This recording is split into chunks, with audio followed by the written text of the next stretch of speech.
Romeo देवादेवी Greek और Romeo देवादेवी मान मध्य अनेक सामंजस्य रही। रोमियो स्वभावतः अतिरिक्त खर्च करुले, शह शह देवादेवी को पूजा करा।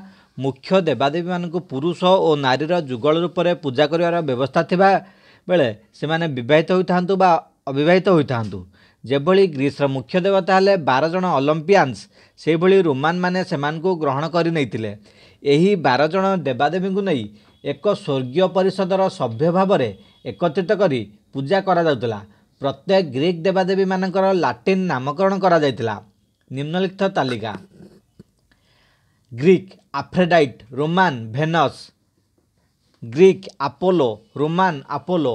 आरेस Mars, Artemis Diana, Athena Minerva. Demeter Ceres, Hades Pluto. Hephaestus Vulcan, Hera Juno. Hermes Mercury, Cronus Saturn. Poseidon Neptune, Zeus Jupiter. यह व्यतीत अनेक छोट छोट देवादेवी मध्य थिले। उपरे लिखित तालिकारु स्पष्ट भाव में बारी हेउची देवादेवी मानकु ग्रह और नक्षत्र नाम नामित करा जाइछि। प्राचीन रोमियो पूजक केवल देवता और मनुष्य मानक मध्य जोगसूत्र स्थापन करुनथिले, सेमाने प्रशासनिक अधिकारी भाव में कार्य करुथिले। धर्म कार्यगुड़िक निर्भुल भाव में पालन करने सेमानकर कर्तव्य थिला। प्रत्येक कार्य देवादेवींकर आशीर्वाद कामना करने समस्तंकर कर्तव्य थिला।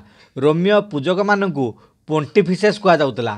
ख्रीष्टपूर्व 3य शताब्दी बेले एही पूजक माने समग्र रोम पई जड़े मुख्य पूजक को निर्वाचित करथिले, जहां पोंटिफेक्स मैक्सिमस कहा जाउतला।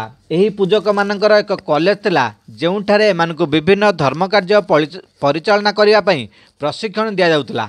रोम रे समाधि कार्य: रोम रो मृत व्यक्तिर शरीर को कबर दिया जाउतला।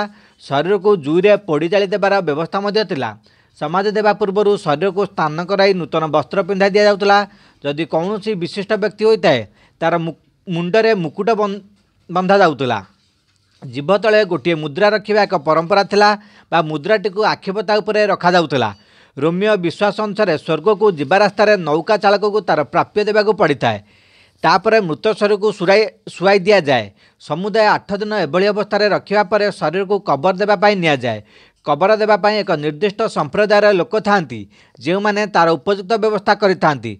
मृत शरीर को प्रायतः रात्रि समय एक शोभायात्रा नि जाए एवं सहर बाहर एक निर्दिष्ट कबर स्थान में समाधि कार्य समापन करा जाए। सहर बा ग्रामर बाहर समाधि देवार उद्देश्य होउची मृत व्यक्तिर शरीर में थिबा कौनसी रोगर जीवाणु जेभली अन्य को संक्रमण न करे।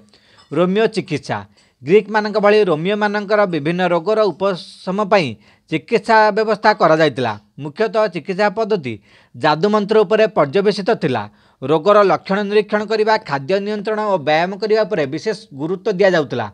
एस्क्लेपियस हेउची अपोलो देवता पुओ, तांको उपशम देवता भाव में पूजा करा जायताए।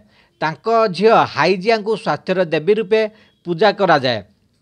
रोमान चिकित्सक मानक मध्य उल्लेखযোग्य थिले चिरोन, हिप्पोक्रेट्स, अरिस्टोटल, स्वरान्स, गैलेन, सेलसेस। यही चिकित्सक मानक मध्य हिप्पोक्रेटस अनेक गुड़े चिकित्सा शास्त्र रचना करथिले। प्रसिद्ध दार्शनिक अरिस्टोटल मध्य विभिन्न औषध उपर ज्ञान थिला। तांकर रोम सह निबिड़ संपर्क थिला। से उद्भिद एवं प्राणी मानकु विभिन्न श्रेणी में विभक्त करथिले। शरीर तत्व सहित वंशगत संपर्क थिबा विषय से सूचना देथिले। सही तत्वगुड़ी को प्रत्याख्यान करुथिले, जो तत्व को मनुष्य अनुभव करवा थिला असंभव। सोरानन थिले स्त्री रोग विशेषज्ञ। गैलेन सम्राट मार्कस ऑरेलियस समय से चिकित्सक थिले। तांकर अनेक चिकित्सा शास्त्र अनुभव और परीक्षा उपरे पर्यवेसित।